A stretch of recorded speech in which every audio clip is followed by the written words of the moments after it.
Feedbands is best known for their vinyl subscription service, but you can also get a 90s style band t-shirt instead of the vinyl. It comes with a digital download of the album and full voting rights so you can play God and determine which artists get their vinyl and t-shirt released. Visit feedbands.com/vinyl/subscribe and check out their t-shirt subscription option.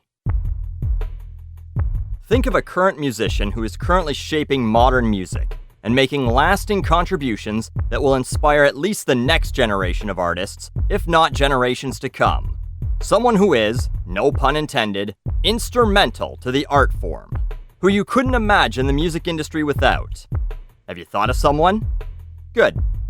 Now, was the first name that came to mind Meghan Trainor? It wasn't? Huh. Well, you must not work for ASCAP. The American Society of Composers, Authors, and Publishers, one of a few groups who, sometimes aggressively, make sure musicians get paid for their work, have decided to bestow upon Miss Meghan Tumbler their annual Vanguard Award, which is, quote, awarded in recognition of the impact of new and developing musical genres, which help shape the future of music. This award has been given to Beck, Nine Inch Nails, the Beastie Boys, Janelle Monáe, Kendrick Lamar, all highly critically acclaimed artists that, whether you like or hate, were doing something different than other artists at the time, and are or will eventually be considered influences to other younger artists.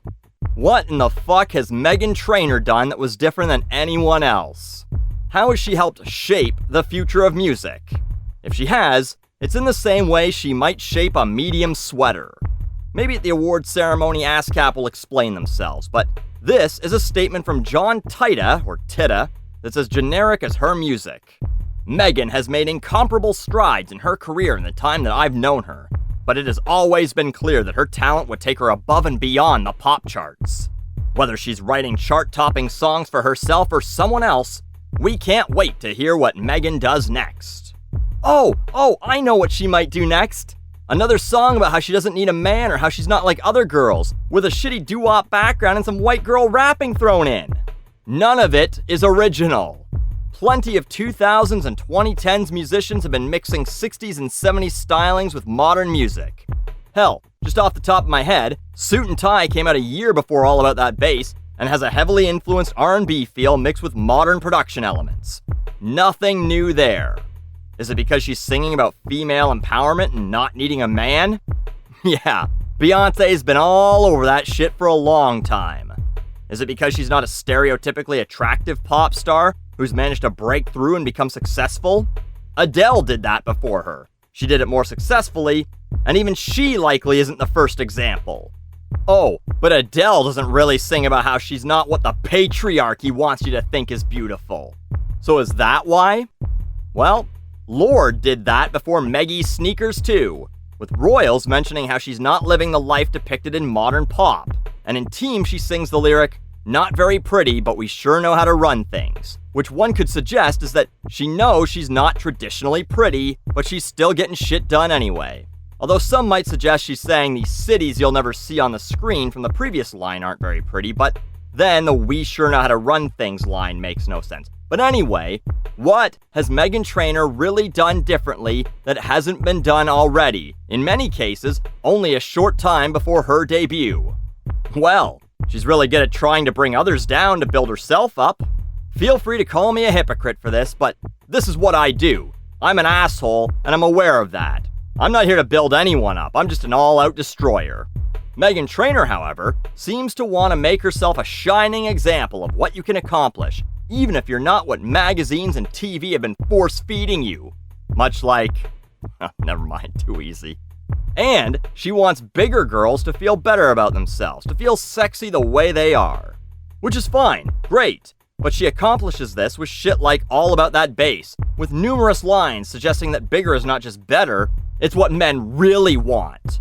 Or Me Too, where she repeats over and over, "If I was you, I'd wanna be me too." Which maybe that line's a stretch, okay? But how about this one? In I'm a Lady, she makes comments like, "I don't look like them and I don't talk like them."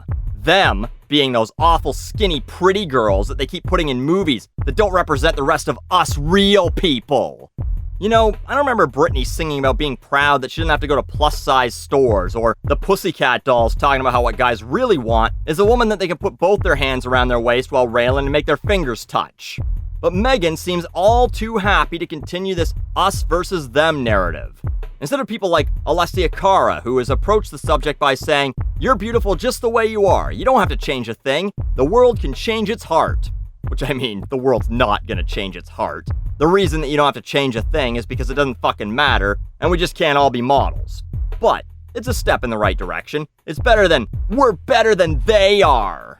Or Haley Steinfeld's new song, Most Girls, where she talks about how some girls like to show off, some don't. And it's great to feel good the way you are, but if you want to change yourself, go ahead. Whatever. Do what you want. It's your life. She flips it around by saying she wants to be like most girls because most girls, regardless of their differences, are awesome.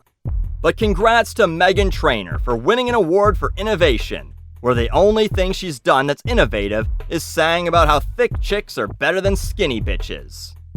Oh wait, Mika did that in 2007? And Sir Mix-a-Lot did that in 1992?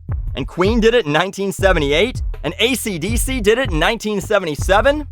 Well, leave it to a bunch of guys to mansplain it to us.